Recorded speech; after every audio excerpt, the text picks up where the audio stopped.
Bir metre yapıyorlar, bir metre yapmıyorlar. 1 metre yapıyorlar, 2 metre yapmıyorlar. Bir senedir bu Sağlık Mahallesi eski Kırkoşunlu Caddeydi, şimdiki Garzan Caddesi'dir. Bir senedir bozuktur. Kimse gezemiyor. Ne gece ne gündüz tozdan, dumandan kimse, bu evler hepsi mahvoldu. Kimse sahipsizdir. Gidiyor geliyorlar, bir şey yok. Bak kış geldi. Kış geldi, bu kışta millet nasıl gezecek? Aynı 90 sene, 90'ların zamanında 90 nasıldı? Aynı yine eski zamanına geldi. Batman 90 sene, 90'ı var ya, 80-90 nasıldı? Bugün Batman aynı o hale gelmiş. Ya ne yapayım, yapsınlar. Müteahhit yapıyorlar. Diyor müteahhit yapıyorsa müteahhit yapsınlar. Belediye yapıyorsa belediye yapıyorsa, karayolu yapıyorsa karayolu yapsınlar. Ya bütün Batman arkadaşları çekiyorlar. Her gün bak anlatır Ceylan Peresi, her eve 1 milyar geliyor. Su parası 100 milyon geliyor. Her şey geliyorlar. Paraya geliyor. Paraya geldiği zaman alıyorlar.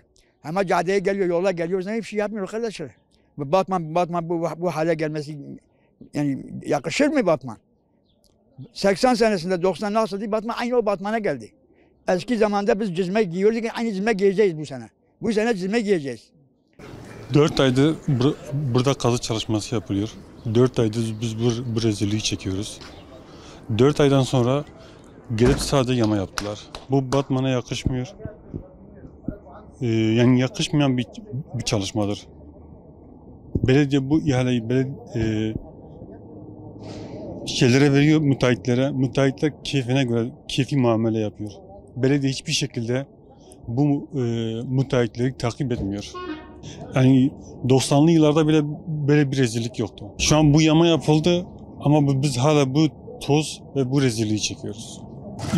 Komple baştan yeni bir asfalt atılmasını istiyoruz.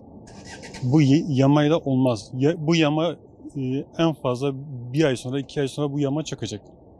Ve tekrar biz bu çukur rezilliğini çekeceğiz. Bu mahallede oturuyorum. Yani iş yerinde burası.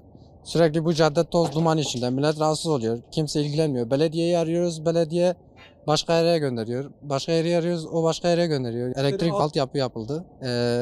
Artık 4-5 aydan fazladır bu sokak böyle berbat. Yeni yapıldılar. Yama yaptılar. Hiç kimse memnun değil. Şikayetçiyiz bundan. Sürekli çamur olur. Bir de yaptıkları çöker yani. Bu sürekli böyle olmaz. Kışa girmeden bunların yapılmasını ve onarılmasını istiyoruz.